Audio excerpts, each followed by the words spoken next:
Long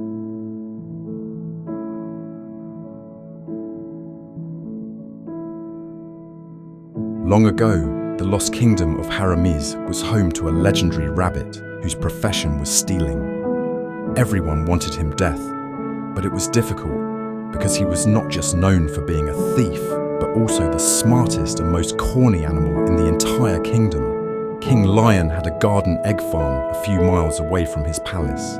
Each time he visited his farm, he notices someone had been there earlier to steal his garden eggs. He did everything to catch this thief, including coming to the farm at odd hours, but all was to no avail. So he decided to set a noose trap with the other end of the rope tied to a tree branch he forced to bend. Early the following day, here comes Mr. Rabbit to steal from the farm before the lion will think of leaving his bed.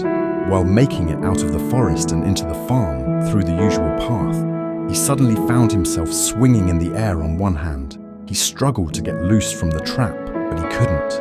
After a few hours of dangling from the tree branch, he saw Mr. Monkey passing by, so he composed himself and pretended he was enjoying his newly made swing. "Hey, Mr. Monkey," he called out. "I just made a new swing. Come, let's have some fun. I'm in a little hurry. I need to go get some fresh water now that it's still early." But Mr. Rabbit insisted and even promised to help the monkey with the water after their little fun. So Mr. Monkey got enticed and went to the rabbit. "But I won't take long," said Mr. Monkey. "That's fine," replied Mr. Rabbit. "Just pull down the tree branch so that I will get on the ground and you will get on." Mr. Monkey pulled the tree branch and he got on the ground and took the noose off his right wrist. "Don't let go of the branch. I will help you hold it down while you put your hand in this noose." "Okay," replied the monkey. As soon as Mr. Monkey's hand got in the noose, the rabbit released the tree branch and it catapulted the monkey into the air. "Get me down," shouted the monkey. Almost immediately the branch was released. "This is no fun. Get me down," he continues. But the rabbit was already getting ready to leave the scene. "What are you doing, Mr. Rabbit? Pull the tree branch. Let me get down. Look straight ahead. What do you see?" asked Mr. Rabbit. "I see a garden egg farm, but what does that have to do with this? The king's farm dummy, and I'm headed to his palace right now," replied Mr. Rabbit as he takes off to the palace, ignoring the other questions coming from Mr. Monkey, in anticipation for a prize from the king. On getting to the palace, he greeted the king, who was busy settling a land dispute between Mr. Kangaroo and Elder Tortoise. On seeing the least expected guest in his palace, he paused the judgment for a second. "What brings you to my palace, Mr. Rabbit?" inquires the king. "Not a matter of much concerns my king. I will allow you conclude with the matter at hand." "Fine then," replied the king. A few minutes later, the judgment was adjourned, but Mr. Rabbit was already pretending to be asleep. "Wake up, Mr. Rabbit. I'm ready to hear your case now," said the king, as Mr. Rabbit got up in an abrupt manner and began to shake his head in confusion. "What is it, Mr. Rabbit?" the king asked.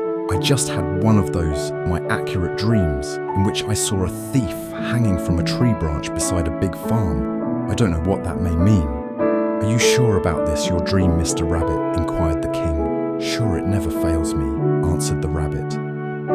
"Okay then, I think I know the meaning of your dream. Follow me to my farm, I have a trap there." "Really? In that case, I think we are going to need weapons because thieves are dangerous, my king." "You are right. Mr. Rabbit, take the staff while I carry the machete." "No, we need a weapon that will keep us out of range like a bow and arrow. I will need that in addition to the staff while you hold on to the machete." "That's fine," replied King Lion. So they headed for the farm, and about 30 yards away, before they were visible to the monkey, Mr. Rabbit suggested they begin to sneak so that they can attack the thief as soon as he is in sight.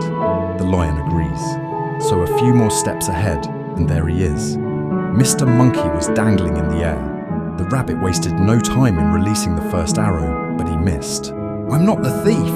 shouted Mr. Monkey, who already noticed the shot. He aggressively kept repeating it, while Mr. Rabbit was rapidly moving close and had already missed the fourth shot. "Hold on, let's hear him," said the king. "Are you trying to listen to a thief, my king? A thief will tell you nothing but lies to save himself," replied the rabbit. At that point, he already swung the staff, targeting the monkey's mouth. "He got me into this trap," shouted the monkey with a bleeding mouth. The king repeated, "Stop. with a roaring voice. At that point, the rabbit claimed to be angry the king was listening to a thief. He then dropped his weapons and swiftly dashed into the bush. That was the last time anyone ever saw or heard about Mr. Rabbit again.